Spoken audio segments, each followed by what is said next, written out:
જય દ્વારકાધીશ મિત્રો, કેમ છો બધા? મજામાં? તેડીભાઈના વિડીયો જોતે બધા મજામાં જ હોય.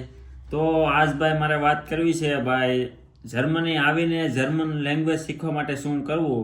ભાઈ ઘણા મિત્રોના ફોને આવે છે કે ભાઈ ના આવીને શીખી લઈશું. અહીંયા મેં ભાઈ A1 કર્યું છે, A1 A2 કર્યું છે, B1 કરું છું. ના આવીને કેમ છે? હમણાં જ એક મિત્રનો ફોન આવ્યો કે બાકીની લેંગ્વેજ ના આવીને શીખશું, નકર પછી મારા સર કહે છે કે ભાઈ અહીંથી શીખીને જા. તો ભાઈ જો હમણાં એડમિશન લેવા ગયા હતા, હમણાં લઈને એડમિશન કરાવવા ગયો ને, તો જો ભાઈ પ્રોસેસ બધી એવી હોય. બધાને 3-4 ને પૂછ્યું હતું મિત્રોને કે ભાઈ કઈ સ્કૂલમાં જવાય. તો ભાઈ ગોઈથેમાં જવાય કે VHSમાં જવાય કે ભાઈ ઘણા એ શું કહેવાય કે છે દોસ્તારો બધા એ VHSમાં કરે છે ને બધા એનું કીધું છે રિવ્યૂ કે ભાઈ એનું સારું છે, સારું શીખવાડે છે. તો ભાઈ અમે અમારા એડ્રેસની નજીક એક હતું ત્યાં ગયા હતા. અને ભાઈ એમાં પ્રોસેસ એવી છે આખી કે ભાઈ પહેલાં એ લોકો આપણી ટેસ્ટ લે. તમે નાથી કોઈ પણ લેવલ કરીને આવ્યા હો, તમારે કહેવાનું કે ભાઈ અમે ના ઇન્ડિયા ભાઈ જો B1 કર્યું તમારે કહેવાનું ભાઈ B1 કર્યું છે. તો એ લોકો B1ની ટેસ્ટ લે. તો આપણે નૈનાને પૂછીએ ભાઈ હું પૂછ્યું હતું પહેલાં ના આપણે કહેવાનું, એ લોકો ફોર્મ આપે અને બેહાડે. ભાઈ એમાં ઘણા હોય ભાઈ 10-15 જણા હોય અને પછી લાઇનમાં બધાને વારાફરતી હોય. 30 મિનિટની ટેસ્ટ હોય. તો ભાઈ આખી પ્રોસેસ આપણે જાણીએ.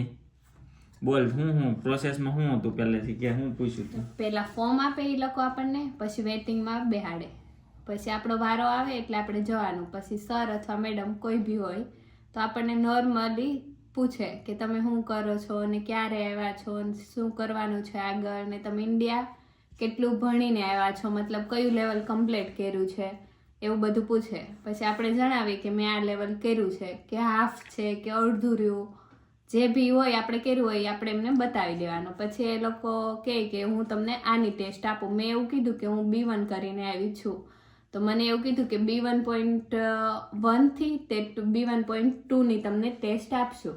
તો એમાં 40 ક્વેશ્ચન હતા અને 30 મિનિટનો ટાઈમ હતો. એક્સપ્રેશન નોર્મલી 10 મિનિટ જેવું હતું. એમાં ઘણું બધું પૂછ્યું હતું કે તમે આગળ શું બનવા માંગો છો, તમે શું કરો છો, રહેવાનું ક્યાં છે, તમારું હોબી શું છે, ઘણું બધું પૂછ્યું હતું. 10 મિનિટ જેવું એક્સપ્રેશન આવેલું અને પછી એ ટેસ્ટ આપી અને 30 મિનિટનો ટાઈમ હતો. 40 ક્વેશ્ચન હતા, રિસ્ટિસ ફાલ્સ અને ABCD. એક મિનિટ. હવે આમાં જે એણે કીધું ને કે B1.1 ને B1.2, એટલે ભાઈ તમને સવાલ કદાચ જો કે ઘણા બધાને ખબર જ હશે. તો ભાઈ અહીંયા સિસ્ટમ એવી છે ના, આપણે A1 A2 B1 B2 C1 C2 એવી રીતે આવે. અને અહીંયા ભાઈ છે ને એક લેવલના 2 લેવલ હોય. A1 હોય તો ભાઈ A1.1 A1.2, પછી A2.1 A2.2, પછી એમ B1.1 B1.2. તો ભાઈ એવી રીતે છે ને એક લેવલના 2 લેવલ આવે. અને હમણાં ફી તમને હમણાં હું કહું કે ભાઈ એક લેવલની ફી કેટલી છે. તો ભાઈ 30 મિનિટની ટેસ્ટ હતી અને ટેસ્ટ આપ્યા પછી ભાઈ કઈ રીતે ચેક કરે છે એ તમને કહે. પછી આપણી ટેસ્ટ પૂરી થાય એટલે આપણને મારી ટેસ્ટ લીધીથી સરે અને ચેક કરવા હું ગઈથી મેડમ જોડે. પછી એ ચેક કરી, એમાં ફોનમાંથી આન્સર જોઈને ચેક કરી અને પછી કે પહેલાં મને એવું કીધું કે તમારું આ B1.2 આવ્યું છે ટેસ્ટ પ્રમાણે. પણ અહીંયા અમે જે જગ્યા પર ગયા હતા ત્યાં છે ને એ 2.2 ખાલી હતું. મારે સવારનો ટાઈમ જોતો હતો. 3 ટાઈમ હોય છે, ખબર નથી કયા હોય છે ટાઈમ એની તો, પણ અમે જે ટાઈમ લીધો છે એ 9 થી 1નો છે, સવારનો ટાઈમ. એ ટાઈમ મારે પહેલાં એ પૂછ્યું તમારે કયો ટાઈમ જોઈએ છે, તો મેં કીધું સવારનો. તો એ કે અહીંયા ખાલી નથી, અહીંયા A2.2માં ખાલી છે. તો મારું આવ્યું હતું B1.2. એટલે પછી એ મેડમે બીજો એડ્રેસ આપ્યો કે તમારે અહીંયા કરવા જવું પડશે, તમને મંજૂર છે? તો કીધું ઓકે. ને ત્યાં કરવું હોય તો વેઇટિંગ હતું, 1-1.5 મહિના જેવું વેઇટિંગ કરવું પડે એવું હતું. એટલે પછી અમે બીજી લોકેશન આપી, ત્યાં ફોર્મ ફિલઅપ કરી દીધું અને મને મળ્યું A1.2માં. અને ભાઈ ટેસ્ટ છે ને ભાઈ આપણે સામે ચેક કરે અને ભાઈ જે હારે આવ્યો એને બેહવા દે. ભાઈ મને કીધું હતું ભાઈ તમારા પાર્ટનર ક્યાં છે, પણ હું બહાર છે ને મોબાઈલ ઘુમડતો હતો, મને ખબર નહોતી, નકર તો હું હારે જાત.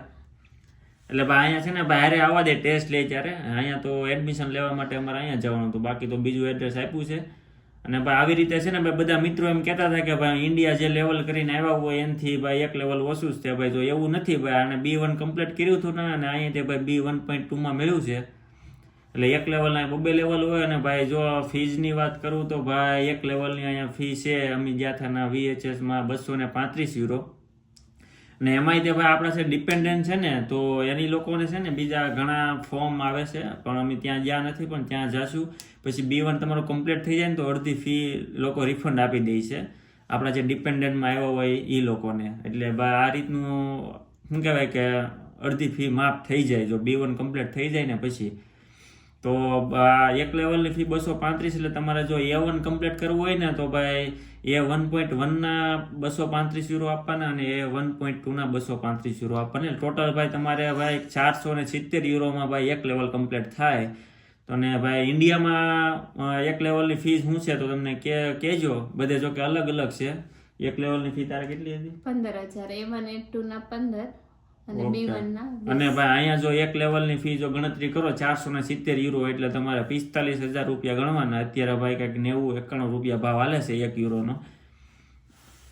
તો ભાઈ આ રીતે છે ભાઈ એક લેવલની ફી તમારે €470 ને આપણે ઇન્ડિયન રૂપીસમાં ઘણા પૂછીએ તો ભાઈ 45,000 ગણવાના એક લેવલના. તો આ રીતની ભાઈ પ્રોસેસ હોય છે. અને ભાઈ બધાને ભાઈ મિત્રોને પૂછ્યું હતું ભાઈ VHSમાં મેં એડમિશન લીધું છે અને ઘણા કહેતા કે ભાઈ 1 મહિના પછી એડમિશન મળશે ને ભાઈ આને તો મળી ગયું છે, 24 તારીખથી શરૂ થઈ જાય છે. અને હા બીજી ભાઈ એક લેવલનો ટાઈમ કેટલો હોય તો ભાઈ ટાઈમ હોય છે 1 મહિનાનો. એક લેવલમાં ટૂંકમાં તમારે 100 કલાક પૂરી કરવાની હોય. અને આને શું કહેવાય કે અલગ અલગ ટાઈમ છે. જો સવારનો ટાઈમ રાખો ને તો 9 થી 1નો ટાઈમ છે સવારનો. અને એ ટાઈમ તમારે સોમથી શુક્ર સુધી છે 5 દિવસ. અને બાકી એક બીજો ટાઈમ આવે છે 3 દિવસનો. 4 વાગે શરૂ થાય કે 6 થી 10 નો.